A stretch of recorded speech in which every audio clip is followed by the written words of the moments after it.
Hello friends, कैसे हैं आप सब। आई होप सब लोग अच्छे होंगे और मुझसे बहुत नाराज़ भी होंगे क्योंकि दो ही स्टोरी है और वो भी मैं डेली डेली नहीं दे पा रही हूँ। आई नो, और नाराज़ होने की बात भी है, बट क्या करें, नई जॉब में थोड़ा सेटल होने में टाइम लगता है और दैट्स वाई मैं आप सबको पूरी तरह टाइम से स्टोरी नहीं दे पा रही हूँ, तो उसके लिए सो सॉरी। वैसे तो आप सब मुझे समझते हैं, बट फिर भी है ना।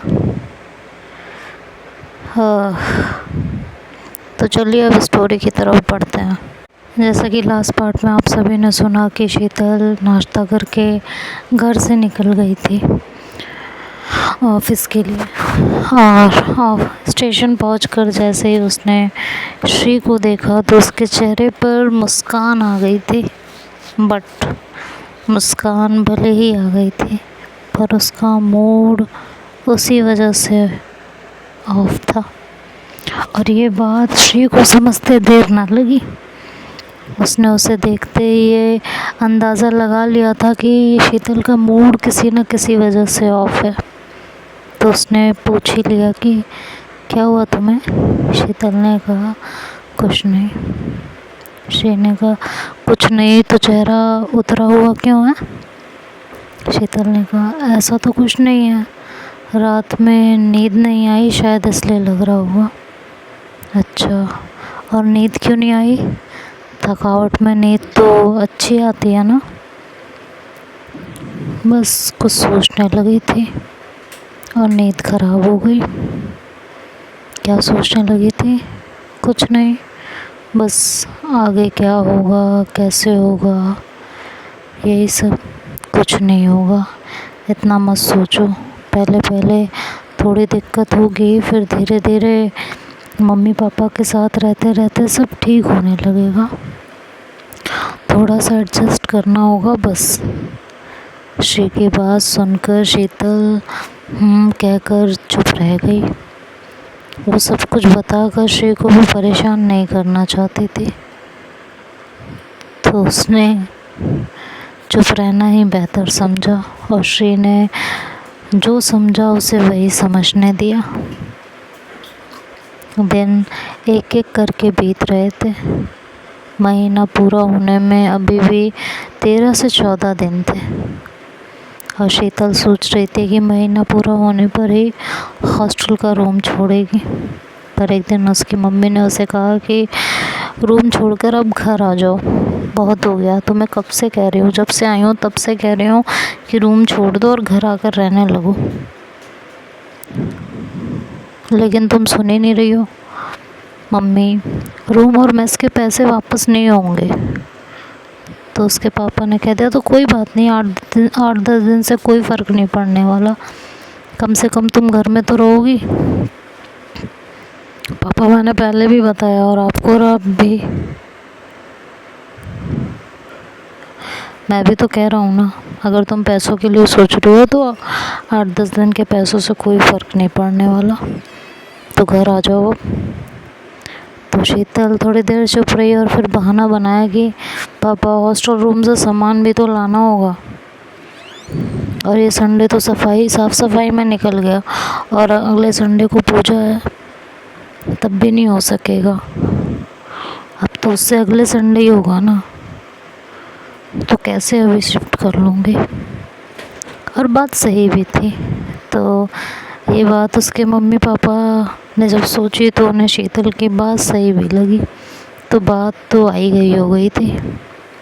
शीतल जितनी घर में शिफ्ट होने को बेजार थी, मतलब कि शीतल को घर में नहीं जाना था। बेजार होना मतलब परेशान होना। वो जितनी परेशान थी, श्री उतनी ही एक्साइटेड थी।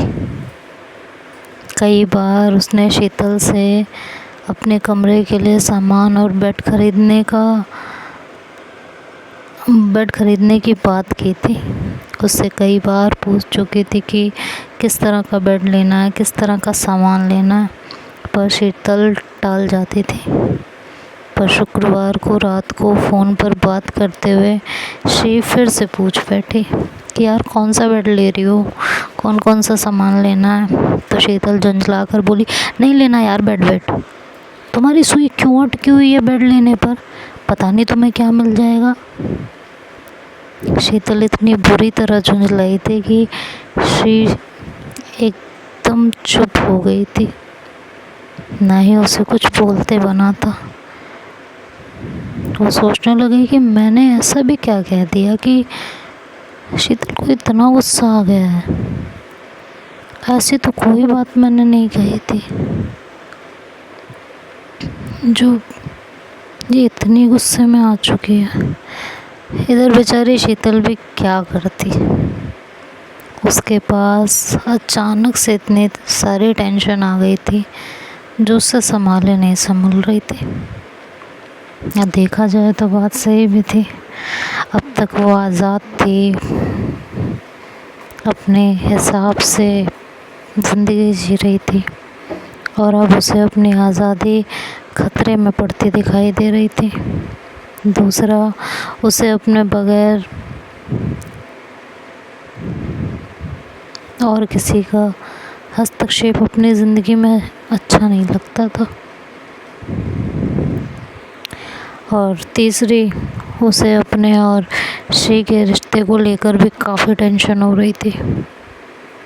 कभी बैठे बैठे या कोई काम करते करते उसके विचार उसके मन में भूकंप ला देते थे, और ये बात भी ऐसी कि वो श्री से ही शेयर नहीं कर सकती थी, या यूँ कहो शेयर कर नहीं पा रही थी। ये सोच के कि जब ये टेंशन वो खुद नहीं संभाल पा रही है तो श्री कहाँ से संभाल पाएगी। श्री तो और ज़्यादा इमोशनल है। अब देखा जाए तो शीतल श्री को प्रोटेक्ट करने के चक्कर में दूसरे तरीके से हर्ट कर रही थी। कभी कभी ज़िंदगी में ऐसे सिचुएशंस आ जाते हैं जब हम किसी को एक दर्द से बचाने के लिए उसे दूसरा दर्द देने लगते हैं। शीतल श्री के चुपचाप सोचती रही।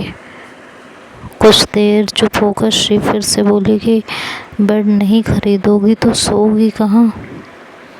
कहीं भी सो, तुम्हें क्यों इतनी फिक्र है, ज़मीन पर सोऊंगी।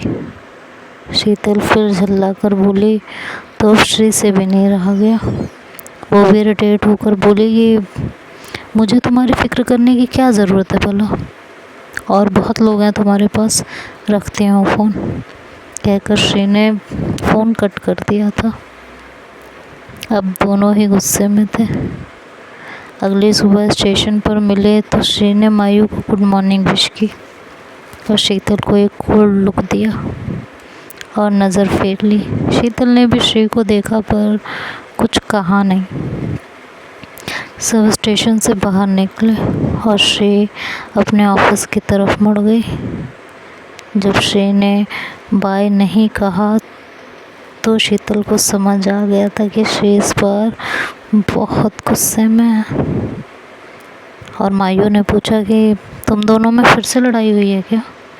शीतल ने कहा हाँ। और अब क्या किया तूने? क्या मतलब क्या किया मैंने? मतलब मेरी गलती होती है क्या हर बार? उसकी नहीं हो सकती है? हो सकता है उसने कुछ किया हो, उसकी गलती होती तो वो नाराज़ नहीं होती, तेरा मुंह फूला होता। तो क्या करती? मेरा दिमाग चाट रही थी, बार बार वही एक बात, बेड कब ख़रीदना है, सामान कब लेना है। मेरे मुंह से भी गुस्से में निकल गया 2-4 बातें। फिर तो इसमें गुस्सा होने वाली क्या बात थी शीतल? घर में शिफ्ट होने की सोच कर वो बेड के लिए बोल रही होगी। शीतल ने कहा हाँ, और घर में शिफ्ट होने की सोच कर मेरी बैंड बजी हुई है। यहाँ मेरी आज़ादी खतरे में पड़ी हुई है, उसे पता नहीं कौन सी खुशी मिल रही है। क्या मतलब है तेरा? तेरे घर वाले कौन सा तुझे घर में बांध के रखने वाला है? पता नहीं, लग रहा है उस घर में गई तो फिर कभी घर नहीं छोड़ पाऊँगी, और मेरे घर वाले रोज़ मुझ पर शादी का प्रेशर डालेंगे और एक दिन मेरी शादी भी करवा ही देंगे, या तो ज़बरदस्ती या इमोशनल ब्लैकमेल करके। मायू ने कहा पता नहीं तेरी शादी को लेकर इतनी क्यों फटती है भाई, अगर किसी बात को लेकर टेंशन में है तो श्री को बताती ना, जैसे मुझे बताया। उस पर झल्लाने या उससे झगड़ा करने से क्या फ़ायदा होगा। अब नाराज़ किया ना तो मनाओ, अब झेलो। शीतल ने ठंडी सांसें लेकर कहा झेलना तो पड़ेगा। शाम को स्टेशन पर पहुंचने पर श्री ने फिर से शीतल को इग्नोर किया, तो शीतल ने श्री के पास जाकर धीरे से पूछा, घर चल रही हो ना? रास्ते में बेड देखते हुए चलेंगे, अगर तुम्हें कोई पसंद आ गया तो ऑर्डर भी दे देंगे। श्री ने कहा मैं क्यों लूँ तुम्हारे लिए बेड, मुझे क्या पड़ी है? अभी तक नाराज़ हो? सॉरी, गलती हो गई यार, गुस्से में पता नहीं क्या क्या बोल दिया, माफ़ कर दो। और तुम जो बेड कहोगी वही लेंगे, कोई डिस्कशन नहीं होगा। मुझे नहीं जाना और ना ही तुम्हारे लिए बेड लेना है। मैं हूँ ही कौन जो तुम्हारे लिए ये सब करूँ? मुझे तुम्हारी फ़िक्र क्यों होने लगी भला? तुम्हें मेरी फ़िक्र नहीं होगी तो और किसे होगी यार? तुम ही तो मेरी सब कुछ हो। अब मान भी जाओ प्लीज़, तुम्हारा ये हमेशा का है शीतल। तुम सॉरी कहती हो, मैं मान जाती हूँ, क्योंकि गलती मेरी भी रहती है। इस बार तो मैंने ऐसा कुछ भी नहीं किया था। मुझे तुम्हारे साथ कहीं नहीं जाना है, जो ख़रीदना है जाकर खुद ख़रीदो, और ना मन हो तो मत ख़रीदो, पर मुझे परेशान मत करो। घर तो चलोगी ना? नहीं, मैं अपने घर जाऊंगी।